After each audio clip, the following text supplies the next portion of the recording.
बोलो ना आप, इधर देखो तुम लोग समझो। लिखा है प्रश्न, भोजन की आवश्यकता क्यों होती है। प्रश्न क्या है, भोजन की आवश्यकता क्यों होती है। देखो इधर लिखा है ऊर्जा के लिए, रोगों से रक्षा के लिए, या शरीर की वृद्धि के लिए, या उपरोक्त सभी के लिए। अब यहाँ पे चारों विकल्प समझो, चारों विकल्प के बारे में। ये नहीं कि हो सकता है यही पेपर में आए, कोई दूसरा घुमा के पूछ लिया जाए। तो बताओ ऊर्जा हमें किससे मिलती है। अब अगर पूछा जाए ऊर्जा किससे मिलती है, तो कार्बोहाइड्रेट और वसा, कार्बोहाइड्रेट एंड फैट से मिलती है। ऊर्जा हमें किससे मिलती है, लिख लो इधर, किससे मिलती है बताओ बच्चा। कार्बोहाइड्रेट किससे मिलती है, कार्बोहाइड्रेट,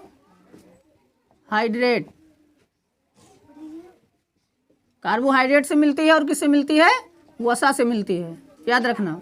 अब समझो इधर। लेकिन अच्छा एक बात और, तुरंत ऊर्जा पूछा जाए किससे मिलती है, किससे मिलती है।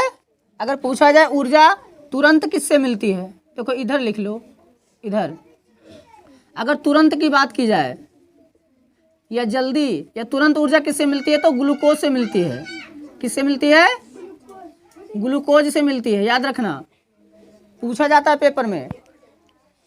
ठीक है, जब इतनी तुरंत ऊर्जा अगर लेना है तो क्या करेंगे, हम ग्लूकोज लेंगे। ए सत्यम क्यों बोल रहे हो, समझो।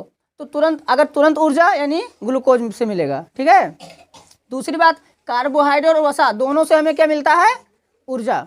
सबसे ज़्यादा ऊर्जा किससे मिलती है, कार्बोहाइड्रेट से या वसा से। पेपर में पूछा जाए सबसे ज़्यादा ऊर्जा किससे मिलती है, कार्बोहाइड्रेट या वसा, तो वसा से मिलती है। सबसे ज़्यादा ऊर्जा किससे मिलती है, वसा से, यानी फैट से मिलती है। लेकिन एक बात याद रखना, बात क्या, हमारा शरीर जो है वो ऊर्जा प्राप्त करता है, ये सबसे ज़्यादा ऊर्जा किससे प्राप्त करता है, ये पूछा जाए। अच्छा, सबसे ज़्यादा ऊर्जा किससे मिलती है, तो फैट से मिलती है। लेकिन हमारा शरीर सबसे ज़्यादा ऊर्जा प्राप्त करता है तो किससे प्राप्त करता है, तो कार्बोहाइड्रेट से प्राप्त करता है। अच्छा, ऊर्जा ज़्यादा फैट से मिल रही है, लेकिन हमारा शरीर सबसे ज़्यादा ऊर्जा किससे प्राप्त करता है, कार्बोहाइड्रेट से प्राप्त करता है। तो क्यों करता है, ज़्यादा ऊर्जा तो उससे मिलती है। तो वो इसलिए नहीं करता है क्योंकि फैट जो होता है वो आसानी से पचता नहीं है, ये याद रखना। ठीक है, एग्जाम्पल में उदाहरण के लिए समझ लो। ठीक है, लेकिन इसीलिए देखो समझो, कार्बोहाइड्रेट जो है वो आसानी से पच जाता है, कोई दिक्कत नहीं होती है, और बाकी उसी से ऊर्जा हम प्राप्त करते हैं। अब कार्बोहाइड्रेट और वसा हमें चाहिए तो हम क्या खाएंगे भोजन में, तो कार्बोहाइड्रेट हमें प्राप्त करना है या लेना है, यानी हमें कार्बोहाइड्रेट की आवश्यकता है। तो कार्बोहाइड्रेट मिल जाए तो कहाँ से मिलेगा, राइस, व्हीट, गेहूँ, चावल, ये सब खाएंगे। ठीक है, इससे हमें क्या मिलेगा, ऊर्जा। या बाजरा वाजरा है, मक्का आपका, इससे क्या मिलती है, हमें ऊर्जा मिलती है। अब देखो माइज, देखो फिर लिखा है अगला पॉइंट, देखो यहाँ पे लिखा है रोगों से रक्षा के लिए। क्या लिखा है, रोगों से रक्षा के लिए। हाँ, तो भोजन इंपॉर्टेंट है। अब रोगों से रक्षा के लिए है, तो रोगों से रक्षा करने वाले पोषक तत्व क्या हैं, कौन से पोषक तत्व हैं, तो विटामिन है। क्या है, विटामिन। यानी विटामिन हम लेते हैं तो विटामिन से क्या फायदा होता है बताओ, हमारे शरीर में रोग प्रतिरोधक क्षमता क्या है, बढ़ती है। विटामिन युक्त भोज्य पदार्थ हम खाते हैं। तो अब विटामिन हमें आवश्यकता है विटामिन की, तो विटामिन हमें कहाँ से मिलेगा, किस भोजन से मिलेगा विटामिन, फल से मिलेगा। किससे मिलेगा, फल से, ये सब भी इसमें आते हैं।